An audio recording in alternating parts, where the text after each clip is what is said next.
परमात्मा कहते हैं कितने दयालु हैं ये, कि जो भक्त रह गए उन ज्ञान तो सुनाता ही है दास रह रह करके, ऐसे तुम्हारे साथ गलतियां बनेगी, धोखे बनते हैं ऊपर। जब तक आप गुरु से के साथ रहोगे तो तब तो दास आपको साथ लेकर जाएगा सतलोक में, परमात्मा आएगा दास के रूप में। जब तक जिसका कनेक्शन सही है, और फिर आपके साथ धोखा देगा काल, जिसका कनेक्शन यहां से कट जाएगा उसके पास भी दास के नाम रूप में काल आएगा और उसको उठाकर अपने खेमे में ले जाएगा। वहां धोखा होगा उसके साथ। उसके लिए क्या है कि आपका कनेक्शन यहां बना रहे अंतिम सांस तक, और फिर उसका एक तरीका बता रखा है आपको और याद रखना ऐसे समय में।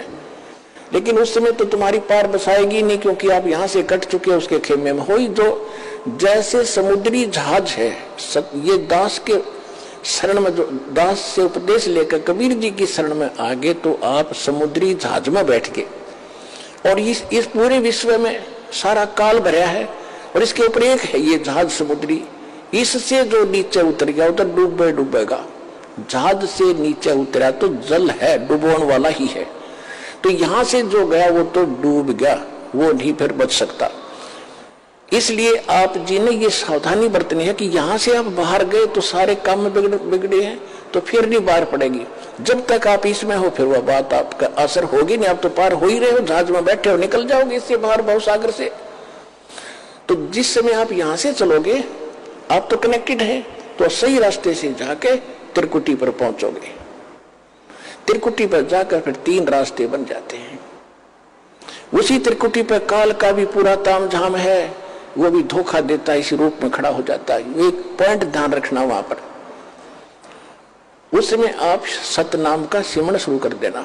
सारनाम भी आपके पास होगा, सारनाम वो इकट्ठा हो जाता है, फिर तो तीनों मंत्र इकट्ठे चलते हैं।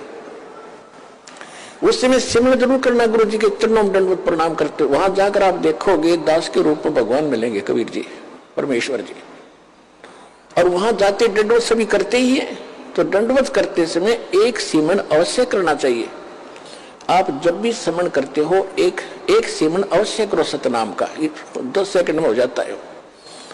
और फिर उठे, जो देखोगे एज इट इज है तो गुरु जी है, और नहीं तो फिर आपको दिखेगा, अन्य को नहीं दिखेगा जिसने सिमरण किया है।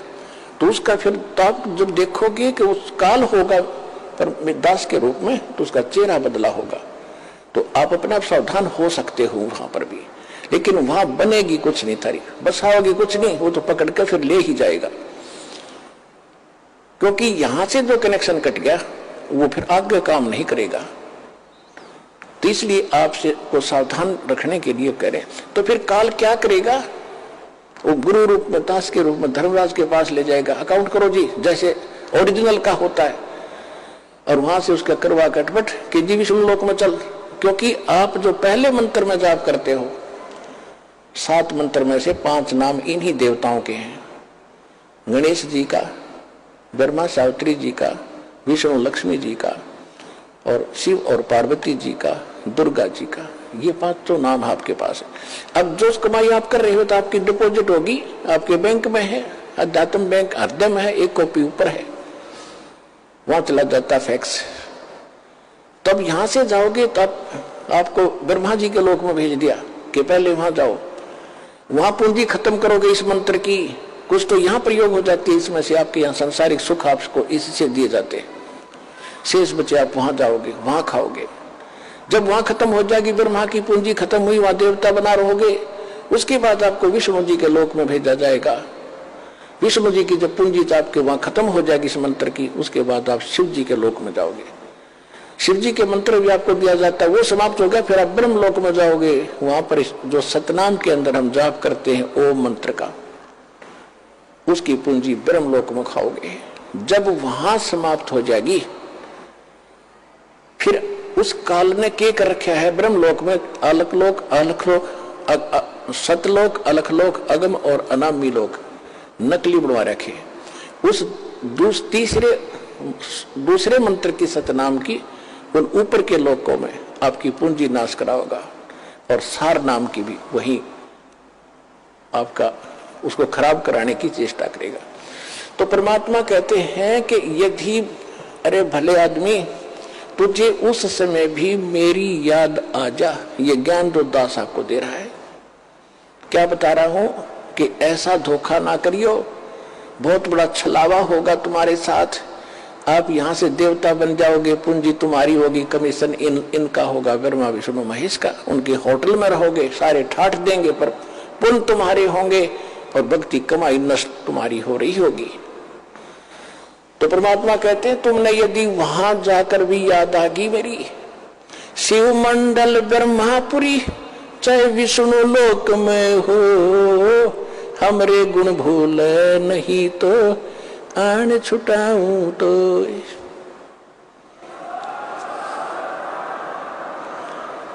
यदि गलती बन गई और यहां से गुरुद्रोही होकर नहीं गए, दो प्रकार के होते हैं विमुख गुरु जी से।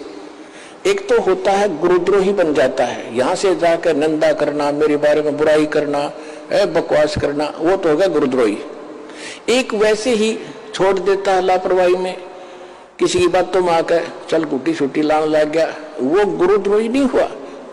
उसको संभाला जाएगा, गुरुद्रोही को नहीं संभाला जाएगा। और उसको संभाला भी तभी जाएगा जब वो वहां जाएगा ब्रह्मा विष्णु महेश के लोक में। अब क्या करता है ये काल, जब ये परमात्मा कहते हैं यदि तुम वहां चले गए विष्णु के लोक में, शिव जी के लोक में, तुम्हें वहां बात याद आ गई कि गुरु जी तो ये कहा करते हमने तो सतलोक जाना है, यहाँ आए हुए व्यक्ति तो वापस जन्म मरण में होते हैं, हमारी पूंजी नष्ट होती है। कहते वहां भी अगर तू तड़फेगा, मुझे याद करेगा, वहां से भी छुटवा लाऊंगा। शिव मंडल ब्रह्मापुरी चाहे विष्णु लोक में हो, हमरे गुण भूले नहीं तो आन छुटाऊं ताई।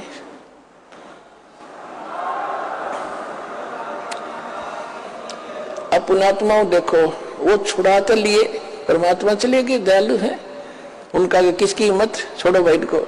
लेकिन अब आपको कहां ले जाएंगे वो? परमात्मा ने एक ब्रह्मांड में एक मिनी सतलोक बना रखा है।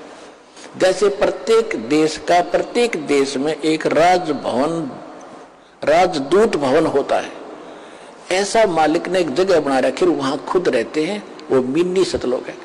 उनको जो ऐसे हैं पुकार कर लिया, हाथ से जोड़े रोए, उनको परमात्मा वहां रख लेते हैं। कहां पर? उस मिनी सतलोक में। वहां उनकी पूंजी खत्म नहीं होती, वहां भगवान के दरबार से सब कुछ मिलता है। जैसे यहाँ आगे, यहाँ पुण्यात्मा आपको भी मालूम है आप कितना दान करते हैं और कितने प्रतिशत भगत यहाँ दान कर रहे हैं, और 80% बेचारे किराया लेकर आते हैं और बाकी यहाँ भोजन खा रहे हैं, उनका कुछ खर्च ही नहीं हो रहा। तो इसी प्रकार ये तो एक मिनी सतलोक, ये तो एक वैसे रिहर्सल, वो वास्तव भगवान का स्थान है, लेकिन है वो यानी यहाँ इस लोक में वो मिनी सतलोक वास्तव वहां है, और वास्तविक सतलोक तो वो अलग है। तो उसमें उनका खर्च नहीं होता। और अब वो कैसे दयालु हैं, उनको स्टॉक रखेंगे। और अब जब दोबारा जैसे सतयुग गया, त्रेता गया, द्वापर गया, इनमें उनको छोड़ना शुरू करेंगे। जैसे 600 वर्ष पहले 64 लाख को छोड़ा था भगवान ने, 64 लाख, और परमात्मा आगे उनको चार्ज करके कि ये उल्टे डालने तो यहीं पड़ोगे पृथ्वी पर, और वो पूंजी आपके साथ है। लेकिन जो पूंजी आपकी थी वो न्यारी रख ली दाता ने, और अपनी तरफ से फिर से चार्ज करके तो आपका मनुष्य जीवन होता हुआ आ रहा है। ये सबसे पहले यहाँ जो आ रहे हैं वो 64 लाख आएंगे फर्स्ट, जो पहले रह गए थे। एक कथा सुनाता हूँ कई बार आपको, आज समय नहीं रहा, उसको फिर सुनाएंगे। परमात्मा ने एक परीक्षा की थी। 600 वर्ष पहले मालिक आए थे कबीर जी धानक रूप जुल्हाए रूप में, और उस समय ना कोई ज्ञान सुनने वाला था, ना कोई कबीर साहब को भगवान मानता था। आशीर्वाद देते थे, लाखों लोग सुखी हुए थे, और 64 लाख शिष्य बने थे उस धानक जुल्हाए के। और उस समय फिर आपको चार्ज करके केवल प्रथम 5 नाम दिया करते थे, पहले मंत्र का, दो भी नहीं देते थे उसमें से, वो फर्स्ट एंड लास्ट नहीं देते, केवल बीच के 5 नाम ये देंगे। वो उससे आप भक्ति करते रहे, जन्मते रहे, मरते रहे, जन्मते रहे, मरते रहे, आपके अंदर भक्ति की चाह भी बनी रही, और आप आज फिर ठहगे भगवान के, यानी इस समय मोक्ष होगा। यू अब आपका, अब आपके घरों में वो पुण्यात्मा आएंगी जो अभी स्टॉक बचा है उनके पास। अब छोटे छोटे बच्चे दास देख रहा है, इनके चेहरे से लगता है कितने मासूम है, कितने ढंग से यहाँ बैठते हैं, कोई सेवा करता है, कोई ऐसा इनके चेहरे से महसूस हो रहा है कि वो स्टॉक, वो बीज डाल दिया परमात्मा ने पृथ्वी पे, अरबों खरबों को पार करेंगे। ज्ञान लग रहे आपके घर पे। तो ये चाहे किसी गरीब के जन्मे हैं, चाहे किसी अमीर के आ रहे हैं, चाहे आप अमीर हो चाहे गरीब हो, इस भगवान के दरबार में आए हो, तो पिछला भक्ति धन आपका एक जैसा है। रहा बात धर्म का, वो भिन्न भिन्न है, जिस कारण से आप यहाँ संसारिक सुविधाओं में थोड़ा सा अंतर है, लेकिन भक्ति के जो मंत्र है, जो भक्ति की शक्ति है, वो आपकी बराबर है सबकी। लेकिन ये बच्चे जो आपके घर आज जन्म ले रहे हैं तो सीधे सतलोक है, इनको पता नहीं माता मसाणी क्या होती है और को राम कहानी क्या होती है, ये सीधे पुण्य साथ लेकर आए हैं। इनको कोई कमी नहीं रहेगी, केवल भक्ति पर ज्यादा लगाना, इनको भक्ति करवाना, बुराइयों से बचा के रखना, ये सीधे पार हो जाएंगे।